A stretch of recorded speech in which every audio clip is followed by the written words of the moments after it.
When your Labrador starts looking grown up, this is where many owners get confused for the first time.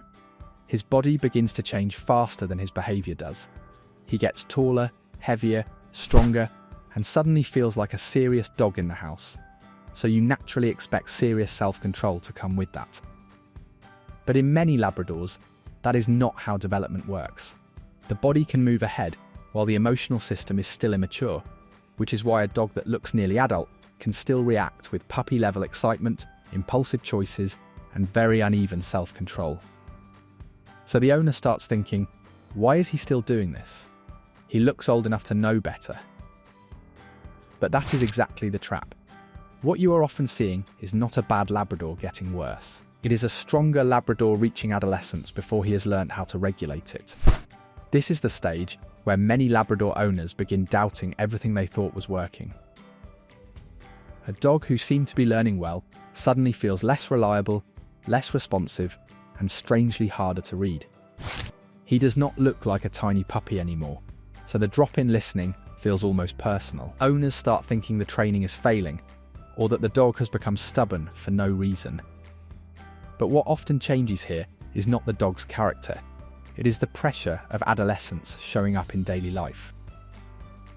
This phase can temporarily make a Labrador look less trainable, not because he has forgotten everything, but because his brain and behaviour are moving through an unstable stretch. So the owner sees a dog getting worse, when in reality, the dog is passing through a difficult developmental window. What makes Labrador adolescence harder is that the problem is not just extra energy. It is energy that now has weight behind it. The dog is stronger, faster, more physically confident, and much more capable of turning excitement into a real challenge inside the house or on the leash. That is why the same behaviour suddenly feels different. Jumping is no longer light and silly, pulling is no longer manageable. Bursts of excitement now have force, and that force makes the owner feel as if the dog has become harder by nature. But the real issue is the gap between physical growth and emotional control. The body has become more capable before the mind has become more steady. So what you are living with is not a fully mature Labrador making bad choices on purpose. It is an adolescent Labrador carrying more power than regulation. This is the cruel part for owners, because the behaviours that frustrate them most often become louder right when they expected things to calm down. Instead of seeing maturity arrive, they start seeing more jumping at the door, more barking around stimulation, more mouthiness, more chaotic reactions in ordinary moments. And because the dog now looks older, those behaviours feel less acceptable than they did a few months earlier. But adolescence often sharpens expression before it smooths it.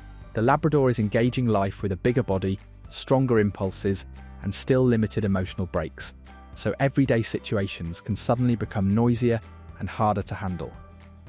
This is why so many owners think something has gone wrong at exactly the wrong time. They expected adulthood to begin, but what arrived first was a more intense version of adolescence. This is the part many Labrador owners never see coming, because it does not look like the usual picture of adolescence. People expect bigger energy, rougher excitement, maybe more pushing and pulling.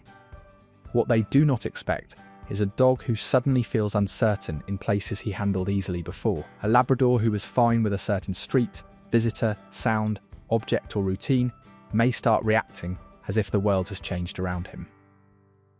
That can confuse owners badly, because they think the dog is becoming difficult, dramatic, or strangely unstable. But sometimes what you are seeing is not attitude at all. It is sensitivity. Adolescence can make a dog more impressionable for a while, which means even ordinary things can suddenly feel bigger, louder, or harder to process. This is where good owners can accidentally make the whole phase heavier than it needs to be. The dog stops listening the way he used to, and the owner starts feeling challenged by it. So the voice gets sharper, the frustration gets more visible, and every bad moment begins to feel like a test of who is in control. But that mindset usually pushes the relationship in the wrong direction. An adolescent Labrador does not need the owner to become more offended. He needs the owner to become more deliberate. This is the stage to lower the drama tighten the routine, manage the environment better, and stop expecting emotional maturity that is not fully there yet. The more calmly you read the phase, the less likely you are to turn temporary instability into a lasting problem. What helps most here is not one big correction. It is a day that makes sense to the dog. An adolescent Labrador usually does better when life stops feeling random. That means predictable walks, real chances to sniff and engage, short training moments that do not drag on too long, clear rules around greetings, and quiet repetition of the same useful skills inside the house. It also means not waiting for the dog to explode before trying to teach him something. A lot of owners correct too late and call that training. What works better is building small pieces of control before excitement takes over. When the day is structured well, the Labrador stops practicing confusion all day long. And over time, that is often how adolescence becomes something the dog actually grows through.